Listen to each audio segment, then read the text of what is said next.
नमस्कार. मी रोहित मुळे. दिल्ली येथील जवाहरलाल नेहरू विश्वविद्यालय या ख्यातनाम विद्यापीठामधून सध्या PhD करतोय.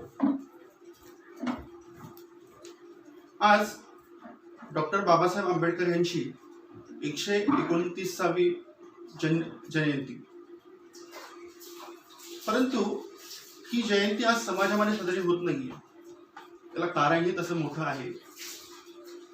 कारण की सध्या भारत हा ज्या एका दुर्दैवी परिस्थितीतून चाललेला आहे करोनाच्या, आणि त्या परिस्थितीमध्ये सामाजिक म्हणजे आपण त्याला असं म्हणू शकतो की एकत्रीकरण याच्यावर प्रामुख्याने बंदी आलेली आहे. मग हे जरी असेल तरीही या महामानवाची किंवा महापुरुषाची जयंती साजरी करणं एका अभ्यासकास अतिशय महत्वाचं काम आहे. मग ती साजरी करत असताना आपापल्या परीनं किंवा आपल्या वैयक्तिक कुवतीनुसार ती साजरी केली पाहिजे. म्हणून मी माझ्या घरामध्येच बाबासाहेबांची जयंती आज पुस्तक रूपाने साजरी करायचं ठरवलं. जवळपास 2-3 वर्षापासून अनेक विचारवंतांचा, अनेक बाबींचा मी अभ्यास करतो आहे. आपण बघत असाल की ही संपूर्ण जी ग्रंथसंपदा जी आहे ही बाबासाहेबांनी स्वतः लिहिलेली आहे. जवळपास 22 खंड, writing and speeches of Babasaheb Ambedkar. जवळपास 2 वर्षापासून या गोष्टींचा अभ्यास करतो आहे.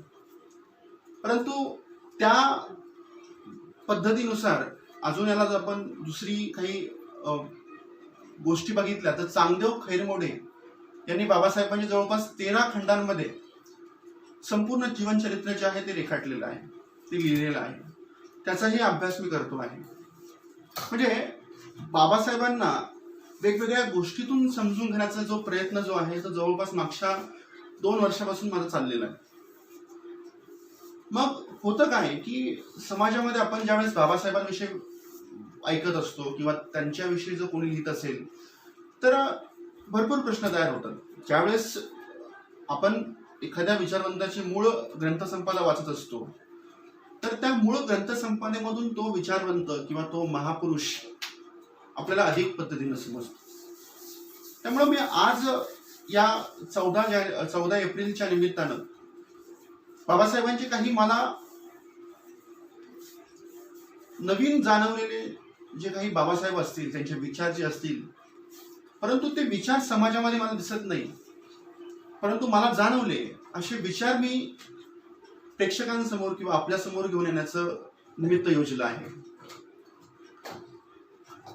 प्रामुख्याने आपण हा विचार सुरू करण्याच्या आधी एक बाबासाहेबांची मला आवडलेल्या स्वातंत्र्यावरच्या सर्वात सुंदर ज्या ओवी ज्या आहे किंवा ओळी ज्या आहे त्या मला म्हणाव्याशा वाटतात. आणि त्यातून या माणसानं समाजातील प्रत्येक व्यक्तीच्या स्वातंत्र्यासाठी, प्रत्येक व्यक्तीच्या हक्कासाठी, प्रत्येक व्यक्तीच्या उन्नतीसाठी किती कष्ट केले असतील याचा आपल्याला अंदाज येतो. कारण की या व्यक्तीनं जे एक शस्त्र आपल्या हातामध्ये दिलेलं आहे त्या शस्त्राचा वापर करून प्रत्येक व्यक्ती आपल्या जीवनामध्ये आपली स्वतःची, आपल्या कुटुंबाची, आपल्या समाजाची आणि आपल्या राष्ट्राची उन्नतीही घडवून आणू शकतो. ते शस्त्र जे आहे ते कॉन्स्टिट्यूशन ऑफ इंडिया. मी तर बाबासाहेबांना आधुनिक मनुच म्हणतो आणि या आधुनिक मनूने दिलेलं हे शास्त्र आहे. आणि हे शास्त्र नाकारण्याचं काम भारतातील कुठलाही व्यक्ती करू शकत नाही. कुठलाच व्यक्ती करू शकत नाही. कुठलाच घटक हे शस्त्र नाकारण्याचं काम करू शकत नाही. भारतीय परंपरेमध्ये असं म्हणतात की त्या काळी, पुराण काळी मनुष्यानुसार समाज पद्धती ही तयार झालेली होती, समाज रचना तयार झालेली होती. समाजाचं स्वरूप मनूने लिहिलेल्या मनु शास्त्राच्या नुसार तयार झालेली होती. परंतु मला असं वाटतं की 26 जानेवारी 1950 रोजी हे संविधान जनतेला बहाल करून, त्याचा अंमलबजावणी करून नवीन समाजाचे स्वरूप, नवीन समाजाची रचना ही या शास्त्रानुसार आणि या शस्त्रानुसारच होणार. याच्यामध्ये कुठल्याच पद्धतीचं दुमत आपण स्वतः घेऊ शकत नाही आहोत. आणि या शस्त्रानं प्रत्येकाला जगण्याचा अधिकार जो दिलेला आहे तो अतिशय महत्वाचा आहे. आणि या शस्त्राचा मुख्य उद्देश जो आहे तो स्वातंत्र्य, समता आणि बंधुता ही समाजामध्ये आणणं आणि त्यानुसार प्रत्येक व्यक्तीला स्वतःच्या उन्नतीसाठी स्वतः मार्ग निवडण्याचं स्वातंत्र्य देणं हे काम बाबासाहेबांनी दिलेल्या राज्यघटनेनं केलेलं आहे. मग त्या स्वातंत्र्याच्या गोष्टी किंवा त्या स्वातंत्र्याबद्दल बाबासाहेब त्यांच्या एका लेखामध्ये, एका भाषणामध्ये खूप सुंदर असं लिहितात. ते मला असं वाचावंसं वाटतं. बाबासाहेब त्यात म्हणतात, स्वातंत्र्य हे फक्त शारीरिक नसून तर ते मानसिक देखील आहे. मानसिक स्वातंत्र्य कोणाला आहे असं म्हणता येईल. म्हणजे स्वातंत्र्य हे एक प्रकारचं नाहीये. स्वातंत्र्याचे प्रकार दोन आहे, एक शारीरिक स्वातंत्र्य आणि एक मानसिक स्वातंत्र्य. परंतु त्याच्यामध्ये मानसिक स्वातंत्र्य कशाला म्हणता येईल याच्यात बाबासाहेब पुढे असं लिहितात आणि त्या ओळी सर्वांनी आपल्या डोक्यामध्ये घालणं अतिशय महत्वाचं आहे असं मला वाटतंय. त्यात बाबासाहेब असं म्हणतात की जो आपली बुद्धी जागरूक ठेवून आपले हक्क काय, आपले अधिकार काय व आपले कर्तव्य काय याची जाणीव करून घेतो त्याला मी स्वातंत्र्य म्हणतो.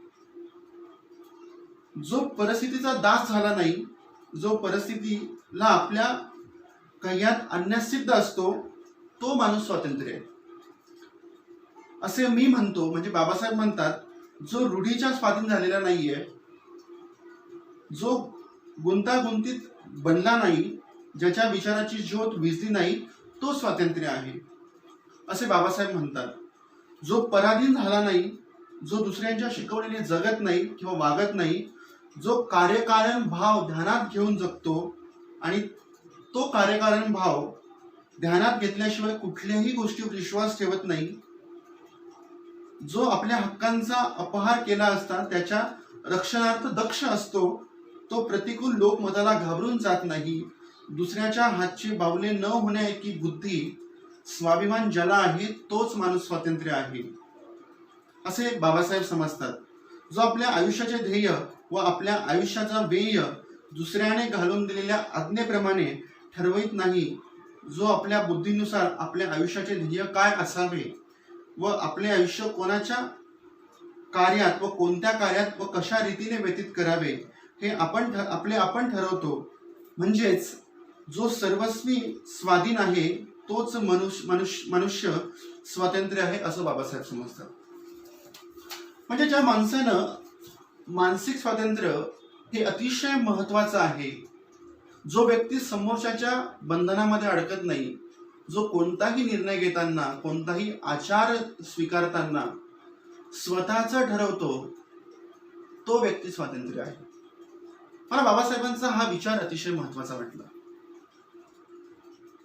आणि बाबासाहेबांचे मला जे आतापर्यंत वाचनामधून जे नवीन नवीन पैलू जे आढळलेले आहे ते पैलू मुख्यतः 3 प्रकारात मी त्याचं विभाजन करेन. त्याचा पहिला मुख्य जो पैलू आहे बाबासाहेबांचा जो मला आतापर्यंत आढळला, बाबासाहेब आणि हिंदू धर्म. म्हणजे बाबासाहेब आणि हिंदू धर्मामध्ये नेमकी काय संबंध होता, बाबासाहेब हिंदू धर्माकडे कुठल्या पद्धतीने बघतात, हा एक पहिला आस्पेक्ट. दुसरा आस्पेक्ट बाबासाहेब आणि पाकिस्तान, हा दुसरा आस्पेक्ट. आणि तिसरा आस्पेक्ट जो अतिशय महत्वाचा आहे तो म्हणजे बाबासाहेब आणि समाज. हे 3 नवीन पैलू मला बाबासाहेबांची जी मी काही जे संपूर्ण ग्रंथ वाचले त्या ग्रंथामधून मला बाबासाहेबांच्या ह्या गोष्टी आढळल्या. तर आपण या 3ही गोष्टींकडं त्याची एक तोडओळख करून घेऊया. त्याला पहिला सांगितलं सर्वात महत्वाची गोष्ट म्हणजे बाबासाहेब आणि हिंदू धर्म, दुसरी गोष्ट बाबासाहेब आणि पाकिस्तान आणि तिसरी गोष्ट बाबासाहेब आणि समाज. बाबासाहेबांचा हिंदू धर्मावरचा जर आपल्याला आस्पेक्ट बघायचा असेल, त्यांचं हिंदू धर्माकडे बघण्याचं स्वरूप जर बघायचं असेल तर तो अभ्यासण्यासाठी बाबासाहेबांनी स्वतः लिहिलेला द फिलॉसॉफी ऑफ हिंदुइझम हा एक लेख आणि दुसरा एक लेख जो आहे तो बाबासाहेबांच्या खंड 18 मधील भाग 1 या खंडातला जो बाबासाहेबांनी एक जो लेख लिहिलेला आहे किंवा जे भाषण दिलेलं आहे, मुक्ती कोण पथे, मुक्ती कोण पथे, या भाषणातून बाबासाहेबांचा हिंदू धर्माविषयीचा असणारा अभ्यास किंवा त्यांची एक दृष्टी हे आपल्याला जाणून येते. आता बाबासाहेबांचा हिंदू धर्माविषयीचा असणारा आस्पेक्ट अनेक लोकांनी अनेक पद्धतीने मांडलेला आहे, त्याच्यावर अनेक बाजू अनेक विचारवंतांनी मांडलेला आहे. परंतु मला आतापर्यंत जी समजलेली आहे बाबासाहेबांची हिंदू धर्माकडे बघण्याची दृष्टी ही कशा पद्धतीने होती, तर मी त्याचं एका सुंदर वाक्यामध्ये वर्णन असं करेल की तिचं उदाहरण देऊन वर्णन करतो की ज्यावेळेस घरामध्ये 4 व्यक्ती असतात आणि 4 व्यक्तींमधला एखादा व्यक्ती किंवा सदस्य हा घरातील इतर लोकांच्या ज्याच्यामुळे अतिशय कंटाळलेला असतो, परंतु तो व्यक्ती घरातील इतर लोकांना नेहमी समजून सांगतो की मला या तुमच्या बंधनातून मुक्त करा, तुम्ही माझं खूप शोषण करत आहेत, एवढं सांगूनही घरातील लोक ऐकत नाही. परिणामी तो व्यक्ती घरातून निघून जाण्याचा विचार करतो, परंतु निघून जाणं म्हणजे घर फुटणं असा याचा उल्लेख होत नाही किंवा याचा मतीत अर्थ होत नाही. तर मी अगदी त्याच पद्धतीनं बाबासाहेबांचा हिंदू धर्माकडे बघण्याचा जो दृष्टिकोन जो आहे तो या पद्धतीने बघतो. जर आपण भारतीय समाज रचना विचारात घेतली तर बाबासाहेब वेळोवेळी सांगतात की भारतीय समाज रचनेचा म्हणजेच हिंदू समाज रचनेचा जी रचना जी आहे त्याचा आधार जो आहे तो वर्णाश्रम पद्धती आहे. आणि वर्णाश्रम पद्धती ही जाती व्यवस्थेवर आधारलेली आहे आणि जाती व्यवस्थेने नेहमीच खालच्या वर्गाकडे अतिशय दुय्यम पद्धतीने वागणूक दिलेली आहे. म्हणजे पाणी भरायला जायचं नाही, शिवायचं नाही, बरोबर जेवण करायचं नाही. तर अनेक अशा गोष्टी आहेत की त्याच्यामुळं माणसामध्ये भेद या वर्णाश्रम पद्धतीने केलेला आहे. आणि त्यामुळं समाजातील एक असा वर्ग की ज्याला आपण अस्पृश्य म्हणायचो तो या जाचाला अतिशय कंटाळला. त्या जाचामुळे त्याची प्रगती खुंटून गेली आणि खुंटलेली प्रगती आणि त्या संपूर्ण गोष्टीचा विचार करून बाबासाहेबांनी जे धोरण ठरवलं, मी धर्मांतर करेल, परंतु धर्मांतर करेल याचा अर्थ असा नाही, की मी राष्ट्रांतर करेल. म्हणजे बाबासाहेबांनी जरी धर्मांतर केलेलं आहे परंतु याचा अर्थ आपण असा घ्यायचा नाही की बाबासाहेबांनी राष्ट्रांतर केलंय आणि समाजांतर केलेलं आहे. म्हणजे बाबासाहेब त्याच समाजामध्ये आहे, बाबासाहेब भारतीय समाजामध्येच आहे किंवा जो दलित समाज जो आहे तो भारतीय समाजामध्येच आहे. परंतु आपले राजकीय हक्क, आपले सामाजिक हक्क आणि आपले आर्थिक हक्क मिळवण्यासाठी बाबासाहेबांनी केलेले ते धर्मांतर आहे. परंतु ते धर्मांतर नाहीये, ते धर्मांतर आहे परंतु राष्ट्रांतर आहे असं समजण्याचं कुठलंही कारण नाहीये. आणि मग त्याच वेळेस बाबासाहेब हिंदू धर्माकडे बघत असतात. ज्या वेळेस बाबासाहेबांनी हिंदू धर्माकडे बघितलेलं आहे, बाबासाहेबांनी हिंदू धर्मातील वर्णाश्रम पद्धती आणि जाती व्यवस्था याच्यावर कडाडून टीका केलेली आहे. कारण की बाबासाहेबांचे ज्यावेळेस मी ग्रंथ वाचतो किंवा जे लेख वाचतोय किंवा जे भाषण वाचतोय तर मला असं वेळोवेळी दिसून आलंय की बाबासाहेबांनी 1930 पर्यंत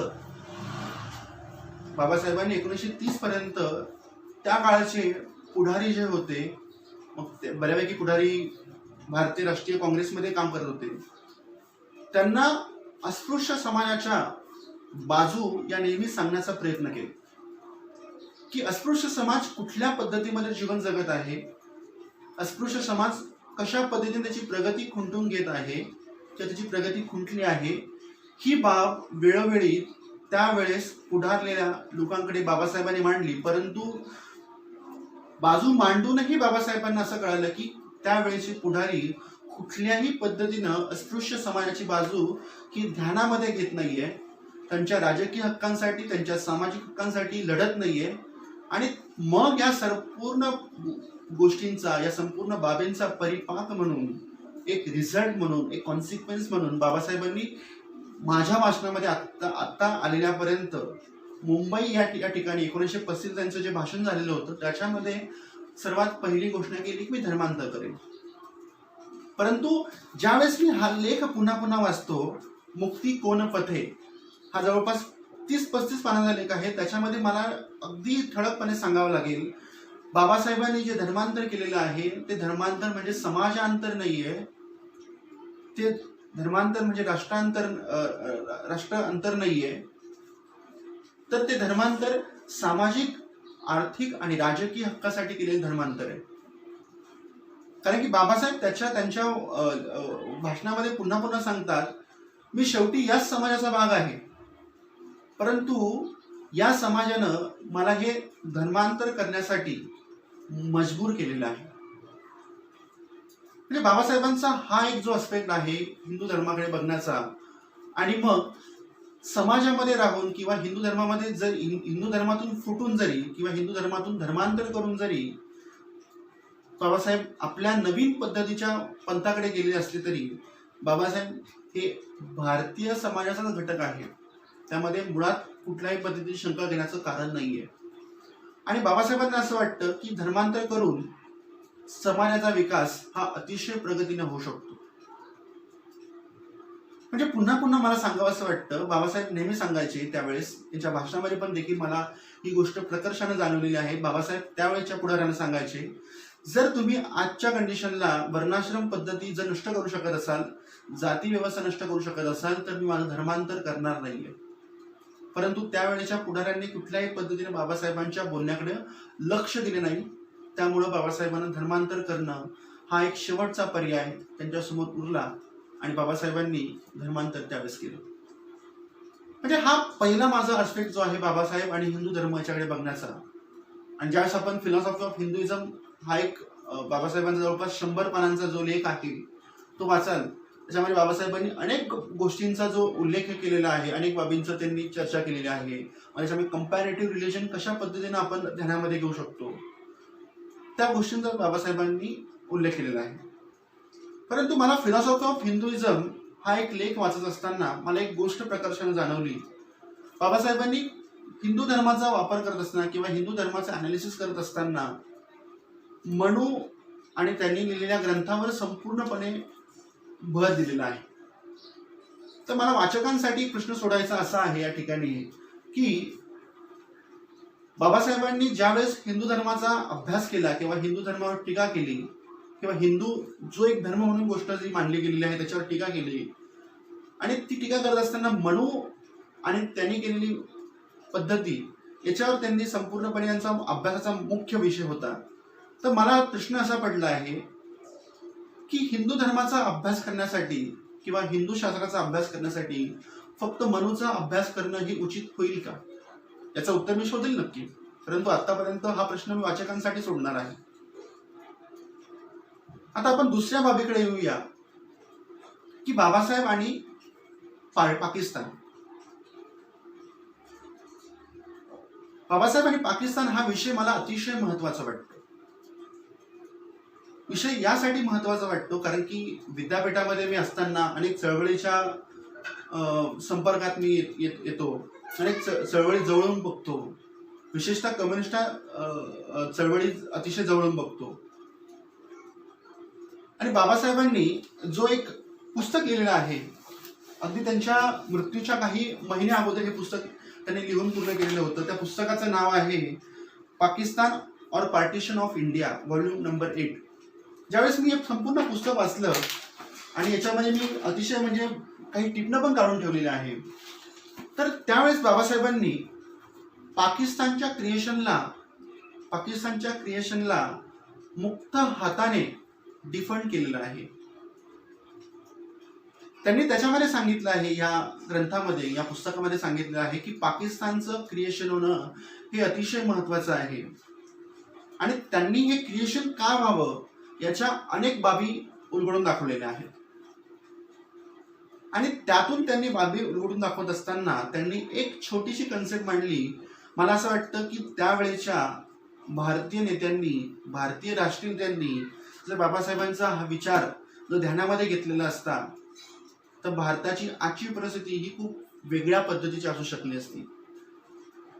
बाबासाहेबांनी त्यावेळेस सांगितलेलं आहे, या ग्रंथामध्ये सांगितलेलं आहे, त्यावेळेस सांगितलेलं होतं की कम्प्लीट ट्रान्सफॉर्मेशन ही गोष्ट अतिशय महत्वाची आहे. आणि कम्प्लीट ट्रान्सफॉर्मेशन मध्ये सर्वात महत्वाची जी बाजू होती बाबासाहेबांनी मांडलेली, कारण की कम्प्लीट ट्रान्सफॉर्मेशन म्हणजे पंजाब आणि बंगाल याचा बाबासाहेबांनी जास्त मोठा उल्लेख त्याच्यामध्ये केलेला नाहीये, परंतु बाबासाहेबांच्या दृष्टिकोनातून सिंध प्रांत आणि नॉर्थ वेस्ट फ्रंटायर प्रॉव्हिन्स हे दोन प्रॉव्हिन्स की ज्यामध्ये हिंदू लोकसंख्या ही अतिशय विखुरलेली होती ॲज कम्पेअर टू पंजाब आणि बंगालपेक्षा. तर त्या अनुषंगाने बाबासाहेबांनी या 4 प्रॉव्हिन्सचा अतिशय चांगल्या विश्लेषणात्मक अभ्यास या ग्रंथामध्ये केलेला आहे. आणि त्यातून त्यांनी complete transformation of population Hindu और मुस्लिम याचं सुंदर वर्णन, आणि शिवाय नुसतं त्यांनी कम्प्लीट ट्रान्सफॉर्मेशनची व्याख्या दिलेली नाहीये किंवा त्याचं एक नुसतं मॉडेल दिलेलं नाहीये, तर ते मॉडेल कशा पद्धतीनं अवलंबात आणू शकतो याचं देखील वर्णन त्यांनी याच्यामध्ये केलेलं आहे. आणि कम्प्लीट ट्रान्सफॉर्मेशनची गरज काय आहे भारताला 1950 मध्ये काय होती याचं देखील वर्णन या पुस्तकामध्ये केलेलं आहे.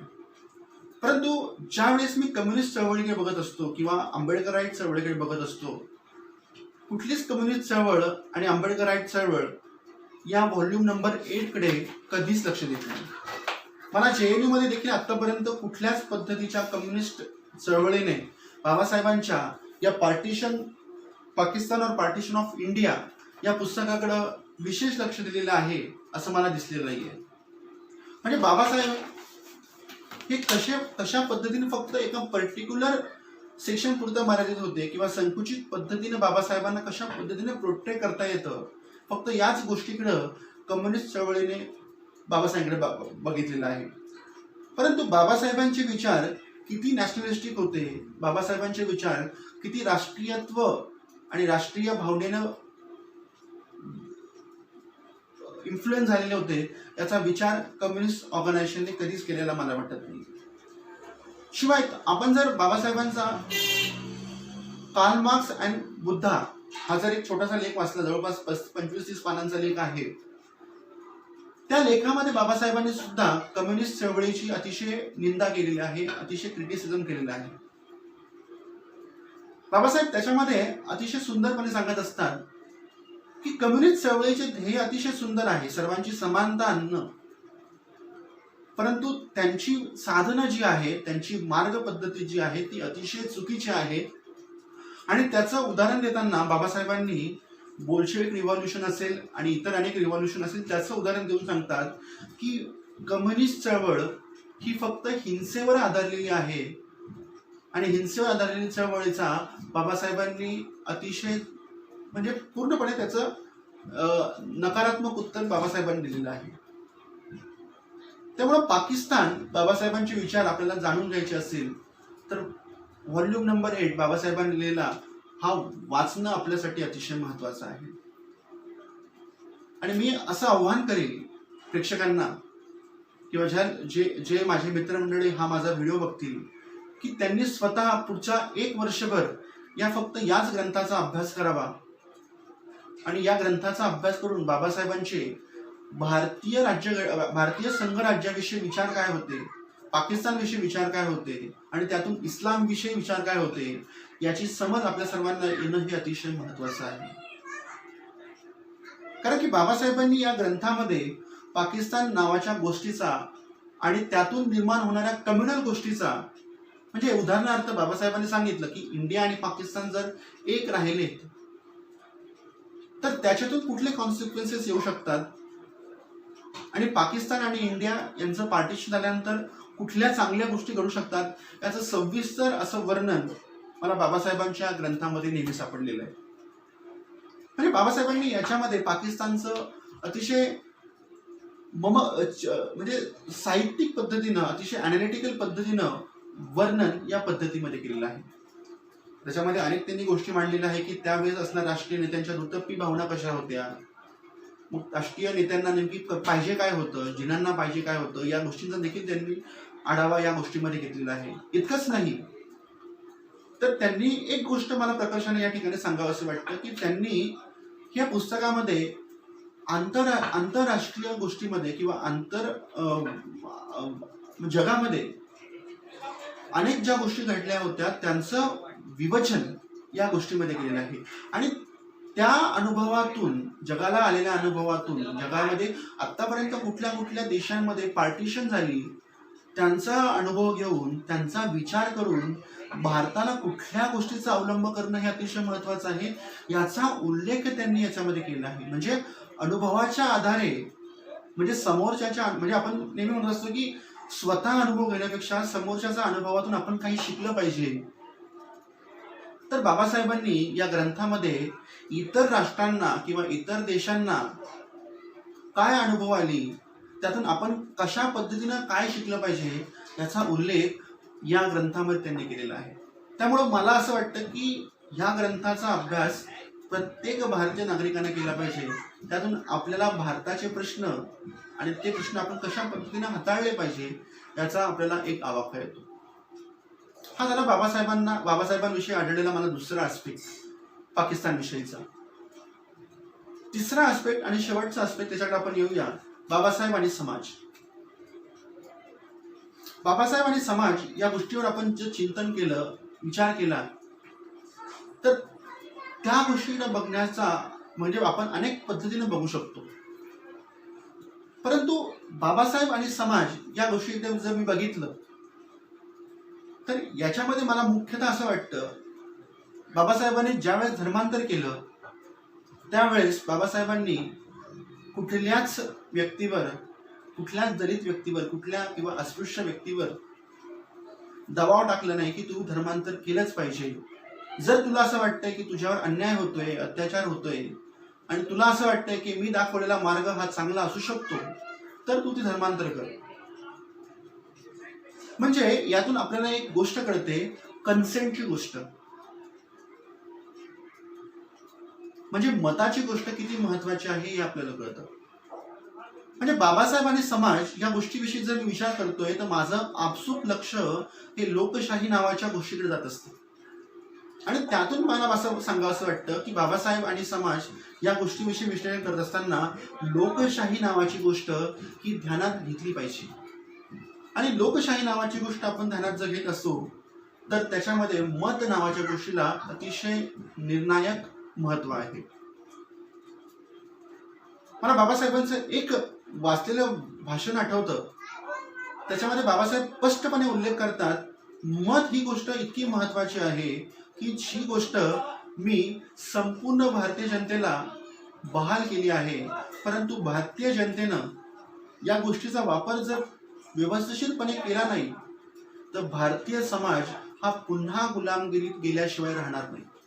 म्हणजे इतकं महत्व बाबासाहेबांनी मत या गोष्टीला, कन्सेंट या गोष्टीला दिलेलं आहे.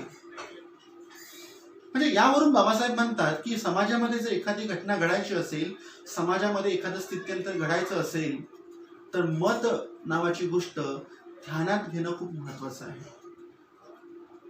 जर मत नावाची गोष्ट ध्यानात घेत नसेल आपण तर समाज हा आधुनिक होणार नाही, समाज हा समान होणार नाही, समाज हा स्वातंत्र्य होणार नाही आणि समाज हा बंधुतेच्या मार्गावर चालणार नाही. एवढं महत्व बाबासाहेबांनी मत या गोष्टीला दिलेलं आहे.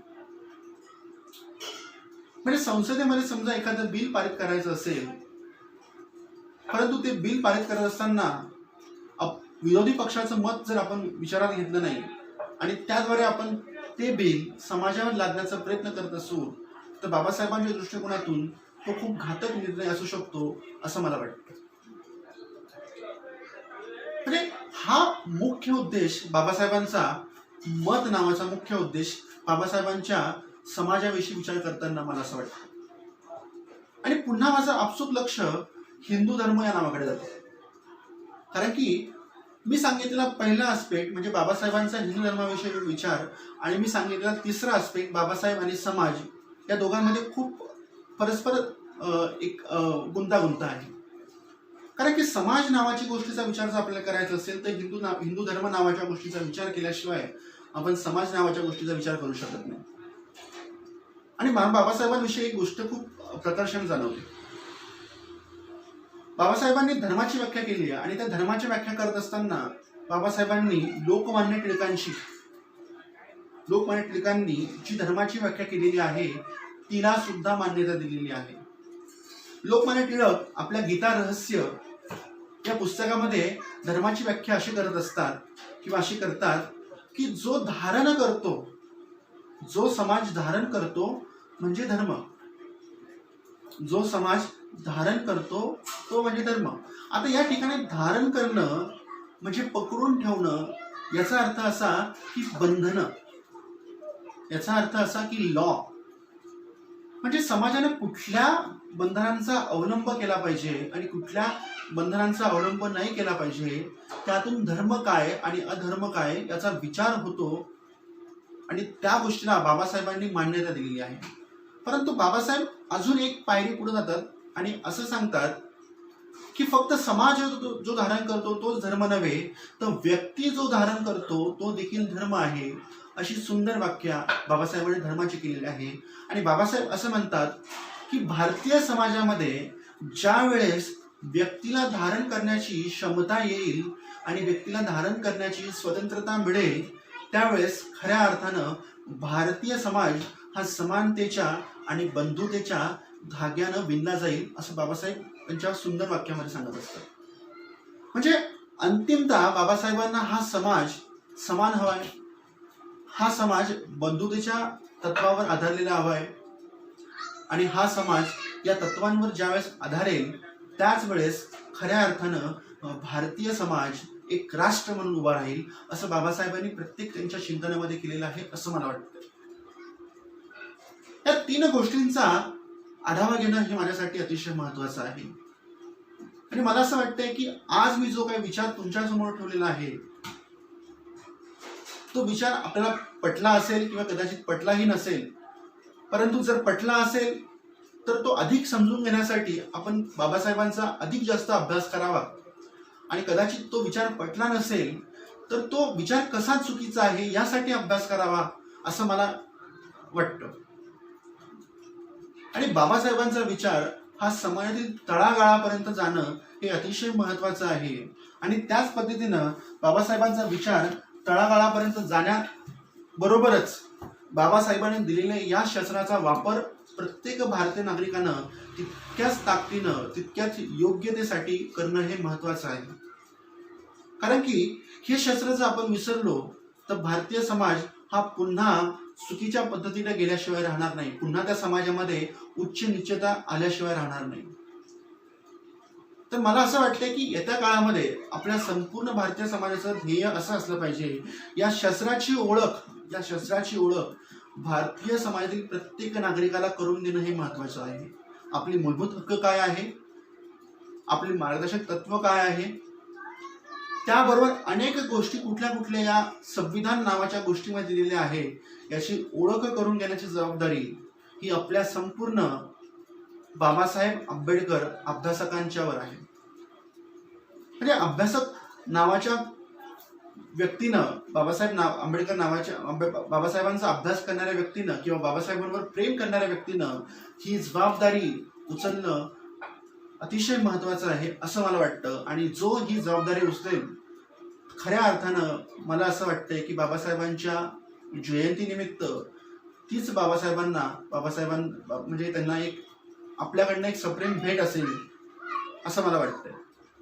त्यामुळे येत्या काळामध्ये आपण हा समाज प्रगल्भ बनवण्यासाठी, समाज समान बनवण्यासाठी, समाज बंधुतेच्या तत्वावर उभा करण्यासाठी आणि त्यातून हे राष्ट्र सक्षम करण्यासाठी आपण प्रत्येक जण खटाटोप करू आणि बाबासाहेबांचा हा समाज उद्याच्या काळामध्ये एक प्रगल्भ समाज बनवू, एक व्यापक समाज बनवू, यामध्ये मला मुळात शंका नाही आहे. परंतु त्यासाठी आपण कृती करणं अतिशय महत्वाचं आहे आणि आपण सर्वजण ती कृती करू आणि त्याची प्रतिज्ञा आपण आज करू. आणि एवढं बोलतो आणि 2 शब्द संपवतो. धन्यवाद. जय हिंद,